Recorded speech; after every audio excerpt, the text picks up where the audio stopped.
my pleasure to welcome TJ Woodward. TJ, thank you so much for being here. I'm just so excited to be here to talk about your new book launch. Me too, and Lee, you're one of my favorite people to be in conversation with, so this is going to be great. Well, you know, when you and I were first talking, I guess really a couple of months ago, about the conscious recovery method, I was so excited to see how you're transitioning that into this new book. And I just want to start off by saying thank you, and I'm excited for you to share with our audience, you know, how practitioners and lay people also can use this book. Well, you know, I basically about a decade ago, when I started working in this field, I quickly recognized that people were focusing on symptoms and behaviors rather than getting down to root causes that really drive addiction. So how anyone can benefit from the book is really using it as a tool to look at what some of the deeper root causes of addiction are, rather than simply focusing on the behaviors and the symptoms. You know, in our Western medical model, we look at like, what are the symptoms and how do we eradicate them? Conscious recovery is something really different. It's looking at how we get down to some of those deeper spiritual root causes. So I think whether it's someone working in the field or someone struggling with addiction, someone that's in long-term recovery and want to go deeper, conscious recovery can assist with that. I think one of the things with your previous book is that it seems like it's more accessible, you know, for people. And I wonder if you get that kind of feedback that somebody can really read your book and actually put some things into practice. Yeah, absolutely. You know, my first book, for sure, my intention was to take some of these pretty deep spiritual concepts and write in a way that it's like you and I sitting down having a conversation. And with conscious recovery, it's the same. It's really looking at some of these deeper root causes of addiction, but in everyday language. I want it to be accessible for all people. Sometimes I'll read a book, especially spiritual books, and I have to reread a paragraph like 4 times because I'm not sure what did they just say. So I wanted this to be an everyday language that's accessible really for everyone. I think that's one of the things over the years in working with you in our foundations programs has been that when you hear this word spirituality, it seems really overwhelming to some people. And I think that the way that you've been able to take some of these practical ideas and put them into practice, especially in an outpatient setting, is so effective. And I think that's why people are really going to gravitate, you know, toward this new book and also the whole method in general. Yeah, thank you. You know, fundamental to conscious recovery is a knowing that the person I'm sitting with and the person that I'm working with has a place within them that is spiritually whole and perfect. And I operate from that knowing, and profound things happen by simply recognizing that as a deeper truth. I have profound experiences of working with clients that were really struggling to kind of stay sober, to stay in treatment, to stay engaged in the process. And something happens, Lee, that's really powerful in simply witnessing that place within them, that spiritual place that's whole and perfect. And the reason I bring that into the conversation is that's fundamentally spirituality to me. I think we get, you know, kind of lost in some of these deep spiritual, these lofty spiritual concepts. To me, it's very simple. There's an essential self within each of us that is unharmed and unharmable. When I witness that in a client, profound things begin to shift. I think that's some of the things that I've learned coming into this space, you know, almost a decade ago, by working with a lot of people who were in recovery in the rooms, was that it seemed like that idea of the higher power became accessible to them when obviously in their youth or in years before it wasn't. And I think that that's something that I get excited about what you guys are trying to do, you know, with this whole concept. Yeah, because I think it inevitably, when I tell someone I do spiritual care, they pretty much immediately go to the idea of God or the idea of a higher power. And I think that is a big part of it. It's certainly not the totality of the discussion around spirituality. For me, it's not a journey up and out, it's a journey within. It's a journey of reconnecting and identifying that place within ourselves. You know, we come into this world really connected with the deeper truth of who and what we are. Children are innately present, for example. Then we get into this adulting and we learn all these things that are counter to that truth. Don Miguel Ruiz in his book, The Four Agreements, calls it the domestication of the human. And I love that. There's a separation from the essential self. So conscious recovery is really about helping someone reconnect with that. Someone might identify that as a higher power. Someone might still identify with a God. But I think that's very limiting if that's the only conversation, because this is ultimately about of reconnecting with that which we already are. Do you think that when people are struggling with addiction, that shame is what starts to kind of mask that connection with that higher power, with that spirituality?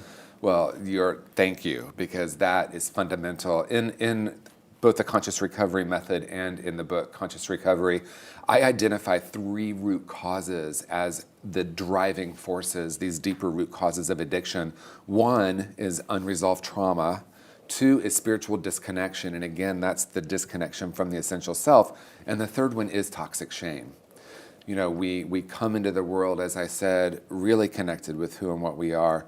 Through a series of events called living here on planet Earth, we lose sight of that, right? And it could be because of overt trauma. It could be that we live in a culture that doesn't celebrate our spiritual self.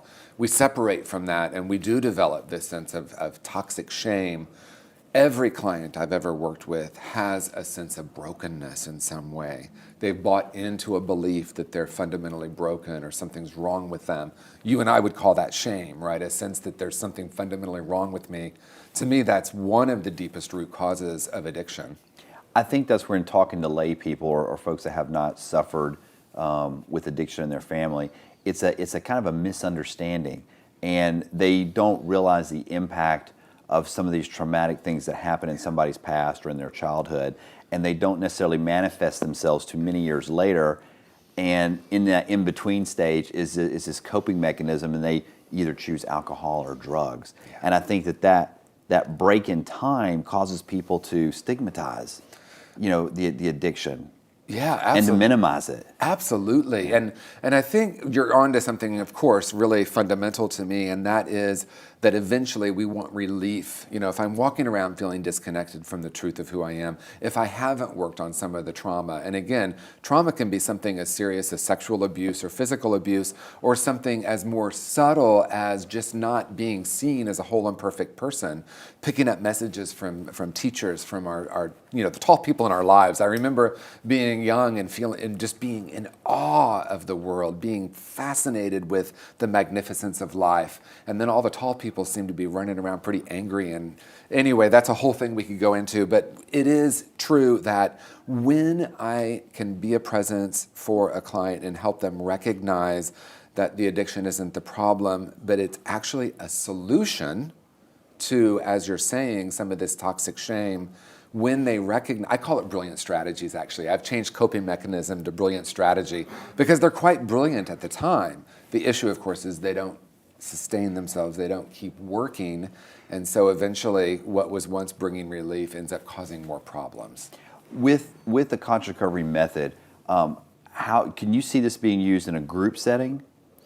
Yes, so I've developed actually curriculum, authenticity groups, conscious recovery groups, based on the concepts, spiritual practices, and principles out of the book, Conscious Recovery. I've been doing some of these groups for almost a decade now in this field. The Conscious Recovery Method it's a 12-week curriculum that really can be used in any treatment program. It could run independently as conscious recovery groups. My bigger goal and intention here is to see this in multiple treatment programs throughout the world, because I think that we're on the precipice of a big change in the way that we look at addiction and the way we treat addiction. And I think there's this new paradigm being ushered in, and I'm grateful to be a small part of that. And that is shifting from there's something fundamentally wrong and broken about the addict, I don't even use that label, to what will happen and what does happen when we start to look for that wholeness. Very, very different conversation. Well, we're just excited to continue working with you, and we're so thankful for the work you're doing in San Francisco, at the Foundation San Francisco location there. How can folks, I guess the next thing is the book will be launched, and your website is? So the book is launched on January 15th. Good. So if you're watching this after January 15th, you can go to tjwoodward.com or consciousrecovery.com. Book will be on Amazon. One of the things that I wanted to share about the book too is at the end of each chapter, there's interactive processes, there's journaling questions, an opportunity for the person reading to take some of the concepts in each chapter and then apply them to their own life in a very deep way. So there's some practical tools in there that will assist someone in really engaging in this method. Well, I'm so glad to hear that you added that, because I think that's one of the successes that we've seen with the Foundation's workbook. When you give folks something that they can, be able to order, take it into their home, and actually kind of start that process of working through, I think that's important.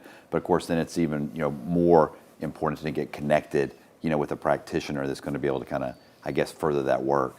Yeah, absolutely. It's one of the things that I actually, Lee, to tell you the truth, when I finished the book and I looked at it and I started looking at the exercises, I thought, wow, if I did this, it might take me a full year to get through all of this. Some of these they're very simple, but not necessarily light. There's a process where we're really looking very deeply at those core false beliefs, and that's fundamental. If I'm walking around with I'm broken, I'm not good enough, how do I move beyond that? When the book is in 3 different sections. Section 1, the root causes that we talked about. Section 2, breaking the cycle of addiction. The first chapter in that is creating safety. How do we create internal and external safety? And then I move into unlearning. So some of these processes in the back really allow someone that's reading the book to look at what are those ideas and those beliefs that have kept me limited, that have kept me feeling all of this shame. And if I'm there long enough with this disconnection and shame, eventually there's going to want to be relief in some way. We could call that addiction, right? Looking for something outside of ourselves to try to fix something that feels broken within. Well, we're just so excited to have you here. I'm looking forward to hosting you at one of our upcoming conferences in 2018, for presentation perhaps on this. Thank you, Lee. I, of course, love that. Great. My hope is that this book gets into as many hands as possible, that you and I know, are dedicated to really helping people shift their lives away from an addicted life and into a life of really deep love, connection, and satisfaction. Great. Well, just so honored to have you here in Dallas at our conference this year. Thank you, Lee. Great. Thank you, TJ.